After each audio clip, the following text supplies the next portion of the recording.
Hi, my name is Arcade Link, but you can call me Cade.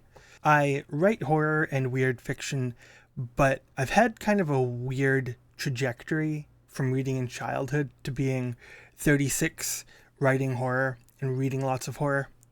I somehow missed out on Creepypasta. What happened was, so I'll just give you a quick rundown of my reading history, I guess. When I was really young, I read a lot, under 8 years old. I was reading like little chapter books, and I was reading above my grade as well, but I really liked the little chapter books. Then there was a period where I kind of stopped reading. I fell out of it, even though I wanted to be a writer. I've wanted to be a writer since like 6 years old. In grade one, I remember making that decision. And there was a class in I want to say ninth grade or something. And I was tasked to find my own book to write a book report on, which was great. If that didn't happen, I probably wouldn't be the person I am today. I found a book called Pendragon, The Merchant of Death. And I was like, The Merchant of Death, hell yeah.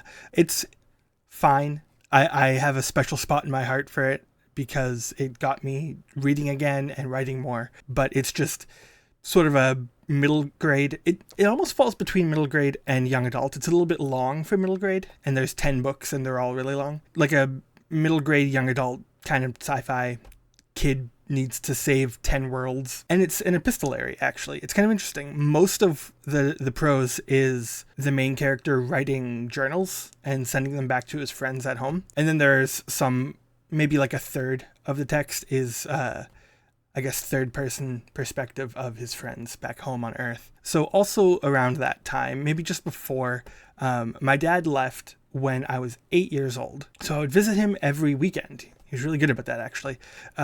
He only ever missed one weekend because he was sick. But yeah, I would go visit him every weekend, and I would be watching things that I definitely should not have been watching. It was between the ages of 8 and 12, and I watched things like, I distinctly remember Jason Goes to Hell, and that scene on the DVD. It's not on all versions. It's like the uncut version. Metal Pike kill in the tent. That was something to see when I was 9 years old. So that kind of turned me into who I am today. Obviously, I saw lots of other stuff.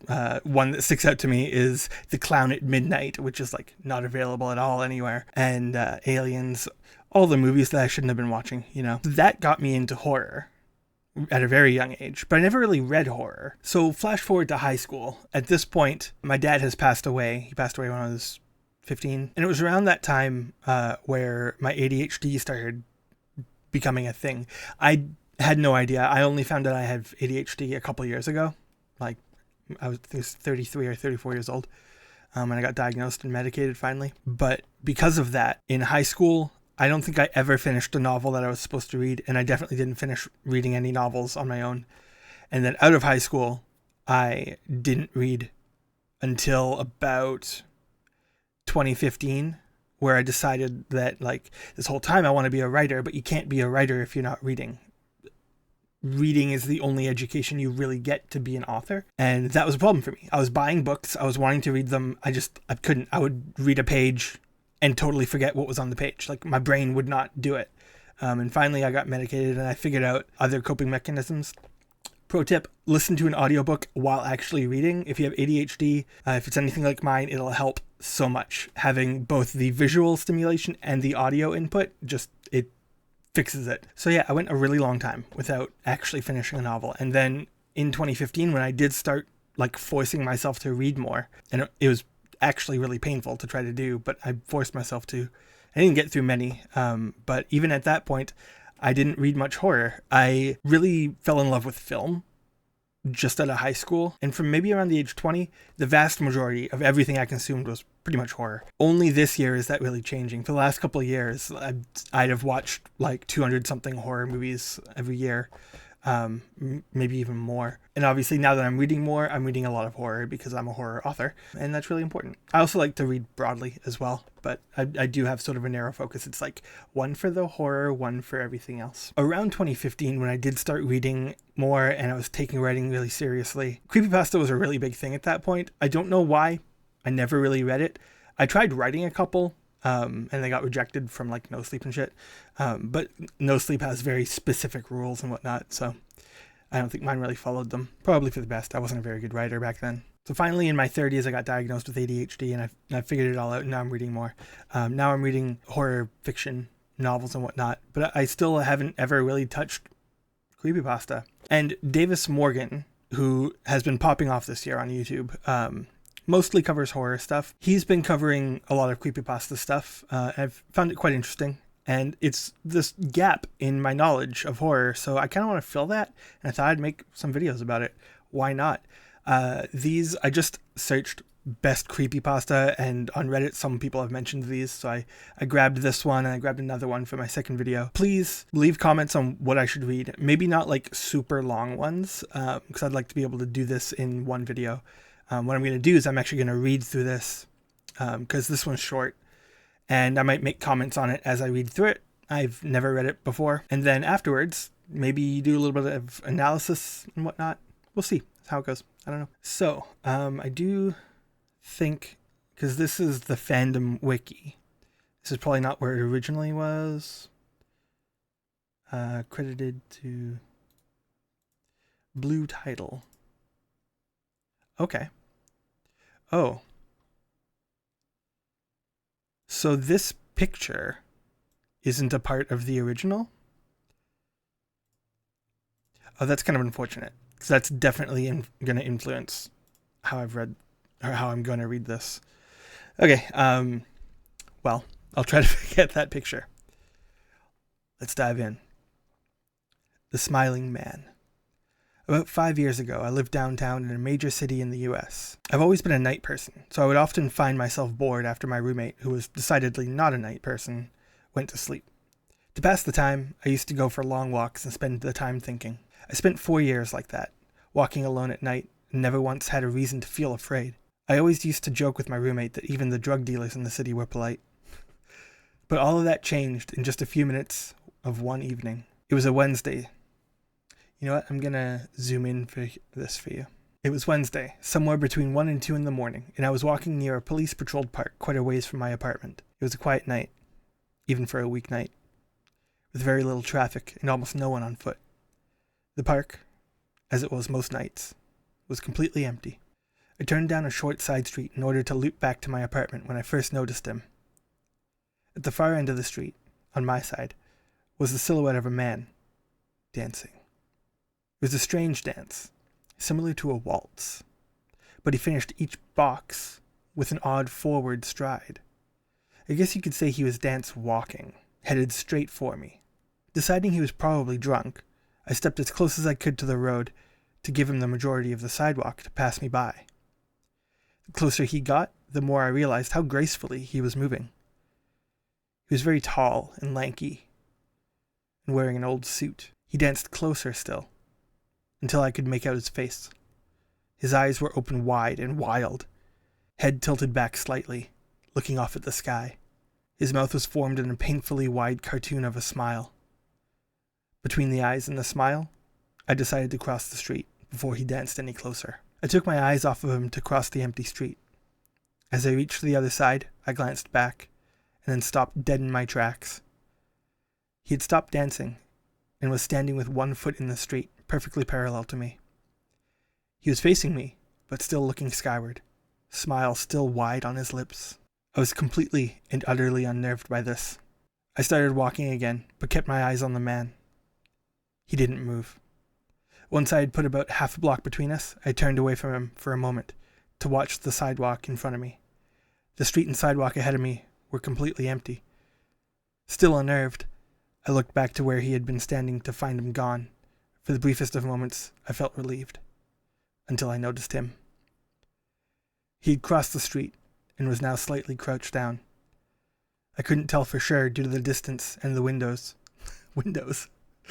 I couldn't tell for sure due to the distance and the shadows, but I was certain he was facing me. I had looked away from him for no more than 10 seconds, so it was clear that he had moved fast. I was so shocked that I stood there for some time, staring at him, and then he started moving toward me again. He took giant, exaggerated, tiptoed steps, as if he were a cartoon character sneaking up on someone, except he was moving very, very quickly. I'd like to say at this point I ran away, or pulled out my pepper spray, or my cell phone, or anything at all, but I didn't. I just stood there, completely frozen, as the smiling man crept toward me. Okay, I'm going to stop there and say this is pretty good, as creepy as anything. that I've read. My impression of creepypasta in general is that like it's not super great quality. However, I did mention Davis Morgan. He covered Baraska, which sounds like it's pretty good. And I know Pen Pal's probably pretty good. There's some good ones. And I guess this is like actually not like ironically good, but this is so far pretty good. It's written totally well. There's no actual problems with it, especially for what it is. Like I could like dive into like grammar issues, but like I don't even care about stuff like starting sentences with and. This is like train of consciousness, right?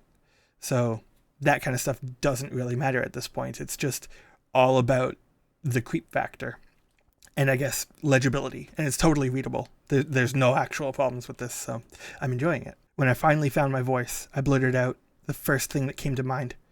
What I meant to ask was, "What the fuck do you want?" in an angry, commanding tone. What came out was a whimper. What the fuck? I like that. It's so real. Regardless of whether or not humans can smell fear, they can certainly hear it. I like that. That's true. That's great. I love that. I heard it in my own voice, and that only made me more afraid. But he didn't react to it at all. He just stood there, smiling. And then, after what felt like forever, he turned around, very slowly, and started dance walking away, just like that. Not wanting to turn my back to him again, I just watched him go, until he was far enough away to almost be out of sight. And then I realized something. He wasn't moving away anymore, nor was he dancing. I watched in horror as the distant shape of him grew larger and larger. He's coming back my way, and this time he was running. I ran too. I ran until I was off the side of the road and back onto a better lit road with sparse traffic. Looking behind me then, he was nowhere to be found. The rest of the way home, I kept glancing over my shoulder, always expecting to see his stupid smile, but he was never there. I lived in that city for 6 months after that night, and I never went out for another walk. There was something about his face that always haunted me. He didn't look drunk. He didn't look high. He looked completely and utterly insane. And that's a very, very scary thing to see. Okay. I mean, this is a good creepy story. But that last line kind of ruins it for me. It's like, this is scary. Like, please tell me this is scary. I'm going to tell you it's scary. It's almost like begging to be acknowledged, but more telling us what to think. You don't have to say that this is scary. That was scary. I would be freaked out in that situation. Maybe even more so than the person in the story. I expected there to be more to say about this, but it's well written for the most part. The biggest criticism I have is that final line. Probably didn't need to be there. In fact, you might be better off just removing this whole last section there. That. And you could maybe make this last line stronger. Yeah, I feel like it would be better off without this, and you could just strengthen this somehow. Don't tell us what to think. Yeah, other than that, like, it's quite well written. It's super creepy. I do feel like this image influenced my reading of it, because that's what I was imagining now. All things said, I think it really accomplished what it was trying to do. And there are lots of ways that it could be improved. I think that there's certainly different prose things that can be sorted out and whatnot, but might even just be better the way it is, because this is meant to just be someone saying this is what happened to me, right? Like, it's just a normal person. This isn't supposed to be like an author who has got a crazy vocabulary and can do amazing things with words better than I can.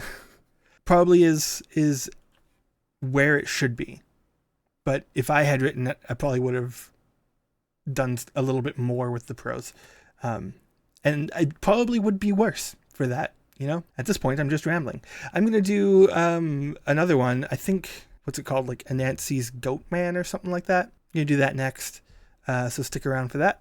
And yeah, if you want to see me read something specific and talk about it, doesn't have to be like the most amazing. Honestly, if it's the most amazing thing, it'll just be me reading it and being like, damn, good job. So, yeah, whatever you want me to read. Maybe not something so long. Like, I know Baraska is quite long, so that's probably something that I won't end up doing at all anyway, because I also know what happens in it because of Davis's video.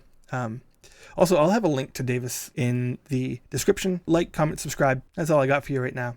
Come back for the Goat Man next time.